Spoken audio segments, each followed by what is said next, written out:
Bonjour, heureux de vous retrouver pour une nouvelle émission de 100% Quintet. Ce vendredi soir, on va prendre la direction de l'hippodrome de Paris-Vincennes pour le prix Misard, une compétition parée du label européen qui a réuni 16 concurrents qui vont en découdre sur les 2100 mètres de la grande piste avec un départ donné à l'aide de l'autostart. Avant de passer au crible des différents concurrents, un petit mot sur le parcours que vous connaissez bien. C'est vrai qu'il requiert de la vitesse, mais également de la tenue, car il faut savoir passer la côte. Même si toutes les tactiques sont possibles, il est important d'être rapidement bien placé et évidemment, les concurrents qui possèdent un petit numéro sont en théorie avantagés, même si c'est vrai que rien n'est écrit à l'avance. Attention, cette épreuve est relativement ouverte et on vous conseille à ouvrir vos jeux. Allez, sans plus attendre, on va entrer dans le vif du sujet en brossant le tableau des partants. C'est parti. Allez, le tableau des partants, nous y voilà. Trois émojis vertes clignotent dans cette première partie de tableau. Ce sont les seuls, même, de cette compétition. Tout en haut du tableau, une émoji verte pour Fine Pearl of Love. C'est une pensionnaire d'Emmanuel Varin. Elle reste sur une disqualification sous la selle, mais il faut la reprendre pour son retour à l'attelé. C'est une jument régulière. Elle revient à l'attelé avec des ambitions. Une émoji verte également pour sa compagne dans un entraînement de Fédéran Cheval qui a réalisé une superbe saison 2021 et une nouvelle fois, c'est une belle possibilité pour les belles places. Une émoji verte également pour Fantasia de Ligny, le numéro 5, dont le parcours de rentrée dernièrement à Chartres a dû lui être bénéfique. Cette fois-ci, elle est bien engagée et elle va être mise en mode compète. Comme je le disais, c'est difficile d'éliminer des concurrents dans cette épreuve. Le numéro 2, par exemple, Forgan, est déféré des 4P, bien placé derrière les ailes de l'autostart et il peut intéresser les amateurs de champ réduit pour une grosse cote. C'est un cheval qui n'a pas de marge, mais il peut se glisser en fin de combinaison. Attention au numéro 4, Falcano de Douel, qui fait toutes ses courses. C'est un élément qui a réalisé également une année plutôt une très très bonne année 2021. Et également le numéro 6, Fino Dulio, attention à lui parce qu'après une rentrée, il peut refaire parler de lui pour une place en fin de combinaison.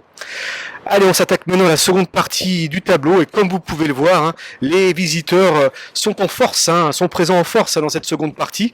Du numéro 11, Zefiro Gual, jusqu'au numéro 15, Zafiro Jet, ce ne sont pas moins de 6 concurrents qui vont en découdre sur ce 2100 mètres de la grande piste. Alors attention à Zefiro Gual, le numéro 11, qui n'a pas convaincu pour ses débuts en France, c'était argentan, il était vite battu, mais il faut le reprendre parce que c'est vrai qu'en Italie, il a fait ses preuves, il a concouru, j'ai envie de dire, au niveau groupe, et voilà, il faut s'en méfier, il faut le reprendre. Le numéro 15, Zafiro Jet, quant à lui, c'est son compatriote, un concurrent aussi d'origine transalpine, il va effectuer ses débuts en France, il a essentiellement évolué en Scandinavie ces derniers temps, où il a connu une belle réussite, il reste sur une victoire en Norvège, alors attention. Ibra Bocco également, il a intégré l'effectif de Jean-Michel Bazir à la fin de l'été, il souffle un peu le chaud et le froid, mais il a affronté quand même des lots plus relevés. Attention également à Zantébride, le numéro 12, que je retiens bien sûr dans ma sélection, il a marché plus d'une fois une 11 effraction sur ce parcours. C'est l'un des concurrents étrangers qui possède les meilleures références. Alors attention à ce concurrent d'origine transalpine. Allez, sans plus attendre, on va maintenant passer au papier.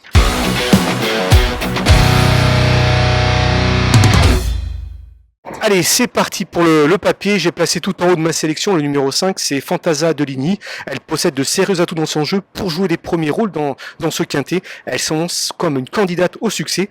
Elle découvre un superbe engagement à seulement 90 € du plafond des gains. C'est une course visée depuis un certain temps, indiqué dans nos colonnes Yannick Henry, son metteur au point. C'est une jument qui a été préservée pour le meeting d'hiver.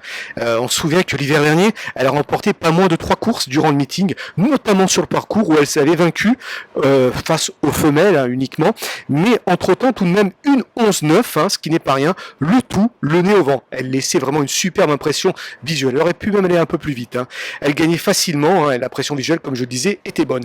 Après une absence de 4 mois, elle va effectuer sa rentrée à Chartres avec ses fers. Je pense que cette rentrée lui a fait le plus grand bien, elle est montée en condition, cette fois-ci, elle est mise en mode compète, elle va être déférée des 4 pieds, tous les feux sont au vert à l'image de l'émoji qu'a indiqué son entraîneur. J'y crois beaucoup, c'est peut-être la mieux armée du côté français pour viser le succès aux dépens des concurrents d'origine étrangère. Allez, dans le clan transalpin, j'ai retenu le numéro 15, c'est Zafiro Jet, qui dépend de l'entraînement de Fabrice Soulois, un entraînement qui marche sur l'eau actuellement, après une première partie de carrière en Italie, où il s'est placé derrière des chevaux comme Vernissage Griffe, dans sa jeunesse. C'est vrai qu'il n'a pas suivi la même trajectoire que Vernissage, mais tout de même. Mais depuis au moins 1 an et demi, il fait carrière en Suède, où il obtient des bons résultats. En début d'année, c'était au mois de mars, il s'imposait aux dépens de Purface. Purface, c'est pas un champion, mais tout de même, c'est un bon élément en Scandinavie. Faut pas oublier que Purface a battu au mois d'octobre dernier et s'est imposé notamment face à Campo Bahia qui se classait 3e. Campo Bahia est un champion, même si il n'est pas encore revenu à son meilleur niveau. La performance mérite d'être soulignée et la ligne est relativement bonne. Donc je vous invite à le retenir assez haut dans votre sélection, ce Zafiro Jet. Et également, faut pas oublier qu'il va faire ses débuts en France. Je pense que le parcours des 2100 mètres ne sera pas un problème pour lui. Il a le numéro 15, c'est pas forcément simple, mais je pense qu'il a quand même la marge pour se sortir de ce piège-là. Il est en forme, comme je le disais, c'est imposé en Norvège, il va être D4 et il va être mené par Franck Nivard. J'ai envie de dire, il peut se révéler d'emblée en France et pourquoi pas lutter pour le succès. J'ai retenu en 3e position de ma sélection, c'est Ibra Bocco pour ses débuts en France. Il n'y a pas si longtemps que ça, c'était cet été. C'est ce concurrent d'origine germanique qui a commencé par un groupe 3 plutôt bien composé, même s'il était peu fourni en partant. Il venait échouer de peu pour le podium et derrière les intouchables. Alors tenez-vous bien, Ampère-Madé SM, qui est une petite championne qui a fait sensation la semaine dernière à Vincennes, et derrière Eric The Hill. Bon, ces deux-là étaient intouchables. Eric The Hill, bien sûr, qui marche sur l'eau lui aussi actuellement et qui reste sur un succès. Voilà, c'était sa rentrée ce jour-là. Par la suite, bien sûr, il est monté en puissance, il a soufflé malheureusement le chaud et le froid, mais dernièrement, c'était pas si mal que ça, parce que sur le parcours du jour, il bouclait son parcours en 1:11.6. Il se classait 5e. Alors c'est vrai qu'il n'y avait pas encore beaucoup de partants, il n'y avait que 10 compétiteurs, mais l'eau quand même était bien composée. Il terminait pas loin du podium, derrière Ingo, Fakir Duranche et Payet, ce qui n'est pas rien. 3 éléments qui disposeraient bien sûr d'une première chance dans cette compétition. JMB a déclaré dans nos colonnes que le choix est encore mieux qu'avant sa dernière sortie. Je pense qu'il va montrer son vrai visage. On peut lui accorder crédit. Et je pense, comme beaucoup de compétiteurs qui intègrent l'effectif de Jean-Michel Bazir, je pense que très rapidement il va prendre son rythme de croisière et aligner les bonnes performances. Bien sûr, il faudra quand même se sortir de ce numéro 14 qui n'est pas forcément facile à gérer. En 4e position, j'ai retenu très haut également Fine Pearl of Love. Elle a réalisé une saison pleine. Elle a pris pratiquement 108 000 euros de gains, soit les 2/3 de son compte en banque, ce qui n'est pas rien. On l'a vu gagner à Vincennes, on l'a vu gagner en Gain, également en province. Même si elle est plus confirmée sur les longues distances, elle s'est placée au mois de mai dernier sur ce parcours, entre-temps quand même dans la bonne réduction de 1:11.7. En répétant un tel chrono, elle est capable de terminer dans le quintet, voire peut-être même le podium, qui sait. Quand elle termine 5e, elle termine 5e de Flashdance, quand même, qui est une bonne compétitrice. Alors donc c'est pour toutes ces raisons, il ne faut pas la condamner sur son récent échec sous la selle. Moi je la reprends en confiance. Maintenant il ne faut pas que son numéro 1 se referme sur elle, parce que je pense qu'elle est capable de tenir la dragée haute aux étrangers. Elle va être menée pour la première fois par Eric Raffin, donc c'est quand même un gage de confiance et de garantie.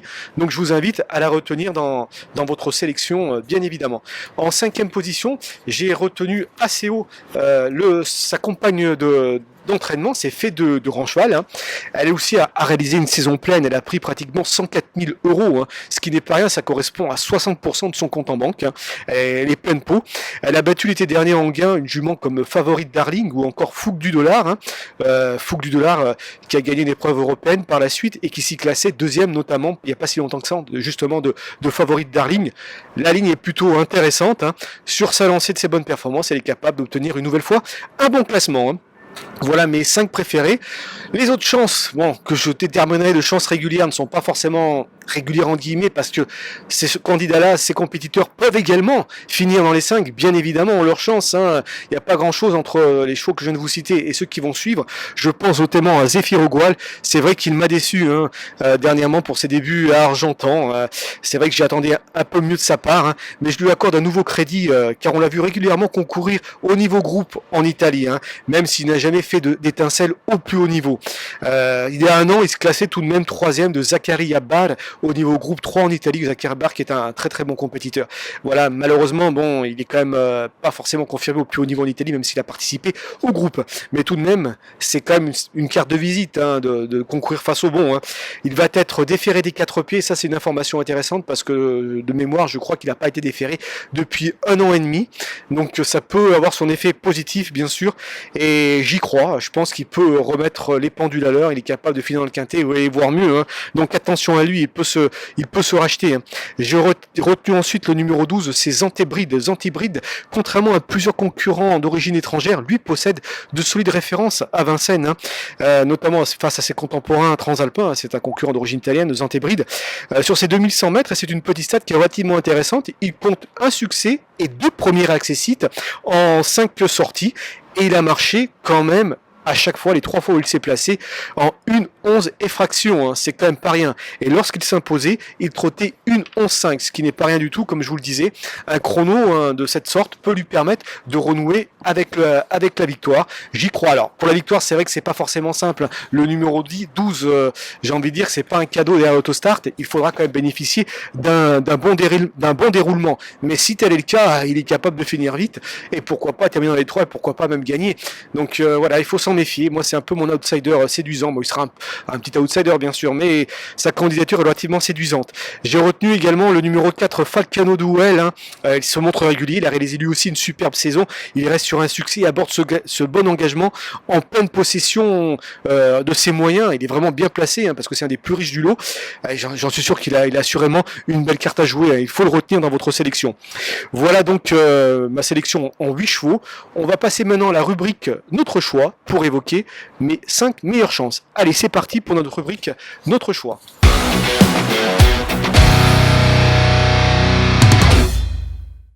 Alors sans surprise, hein, comme je vous le disais, j'ai retenu très haut dans ma sélection le numéro 5, c'est Fantasia Deligny, qui peut aller très loin sur ce parcours, suivi du numéro 15, Zafiro Jet, suivi du numéro 14, Ibra Boko, suivi du numéro 1, Fine Pearl of Love, et suivi pour terminer du numéro 3, Fait de Rancheval. Voilà, chers amis. Un petit cheval également comme conseil du jour, un cheval du jour. Hein. On restera à Vincennes, hein, et je vous conseille un cheval dans une épreuve réservée aux 4 ans. Dans la 4e épreuve, c'est le 416, c'est Autun de Houel. Hein. C'est un concurrent qui reste sur 2 succès. On l'a vu gagner à Reims, puis à Enghien récemment. Hein. Il progresse au fil de ses sorties, et il est bien placé au plafond des gains. Il va effectuer son baptême du feu à Vincennes, mais je crois capable, une nouvelle fois, de jouer un bon rôle à l'arrivée. Et bien écoutez, il me reste plus qu'à vous remercier en vous souhaitant un bon quintet, et au plaisir de vous retrouver très prochainement pour une nouvelle émission de 100% quintet. À bientôt, merci.